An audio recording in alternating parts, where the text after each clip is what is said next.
اور پھر اگلی بات جو قابل غور ہے، اللہ پاک نے ارشاد فرمایا قد جاءکم من اللہ نور و کتاب مبین، بے شک اللہ نے تمہاری طرف اے لوگوں بھیجا حضور نبی اکرم صلی اللہ علیہ وسلم کو نور بنا کر اور روشنی کتاب۔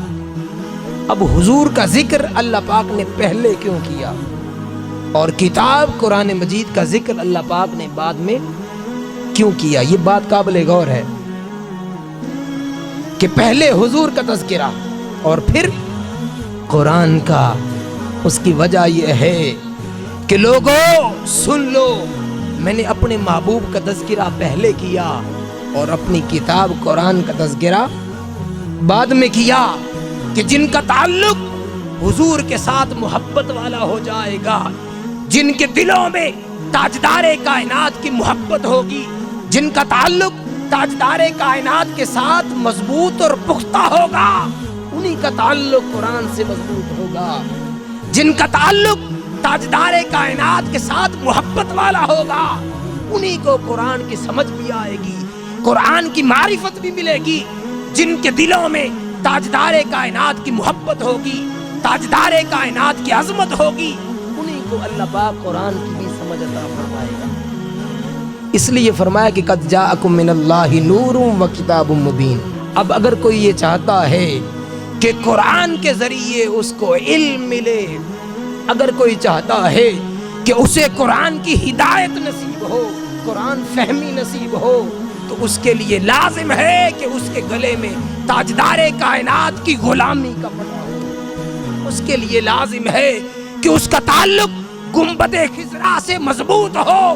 جتنا تعلق حضور کی ذات سے پختہ ہوتا چلا جائے گا، اسی قدر اس کو قرآن فہمی نصیب ہوگی۔ یہی وجہ ہے کہ اللہ پاک ارشاد فرماتا ہے کہ قرآن وہ ہے یضل بہ کثیرا و یہدی بہ کثیرا، کہ اس قرآن کو بہت سے پڑھتے ہیں ان کو ہدایت مل جاتی ہے، اور بہت سے ہیں جو قرآن کو پڑھتے ہیں اس قرآن کو پڑھنے کے باوجود وہ گمراہ ہو جاتے ہیں۔ وہ گمراہ کیوں ہوتے ہیں؟ اس لیے کہ ان کے دلوں میں حضور کی محبت نہیں ہوتی، ان کے عمل میں حضور کی محبت نہیں ہوتی، ان کے تعلق میں حضور کی محبت نہیں ہوتی۔ وہ نمازیں بھی پڑھتے ہیں، روزہ بھی رکھتے ہیں، حج بھی کرتے ہیں، زکوٰۃ بھی دیتے ہیں، قرآن کا مطالعہ بھی کرتے ہیں، تلاوت قرآن کرتے ہیں، نوافل بھی پڑھتے ہیں، صدقات و خیرات کرتے ہیں، وہ سارے اعمال کرتے ہیں، چونکہ ان کے دل میں ان کا دل محبت رسول سے خالی ہوتا ہے، ان کا عمل اطاعت رسول سے خالی ہوتا ہے، تو پھر ایسے لوگوں کو قرآن پڑھنا بھی فائدہ نہیں دیتا۔ تو یہاں پر ارشاد فرمایا کہ لوگوں اگر تم کامیابی چاہتے ہو تو اس کا کیا حل ہے کہ اپنے دلوں میں محبت مصطفیٰ کو بسا لو، اس کے بعد پھر قرآن کا مطالعہ کرو، قرآن کی تعلیمات پر عمل کرو۔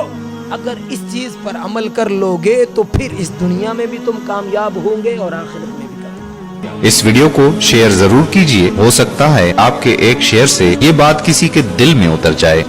جزاک اللہ۔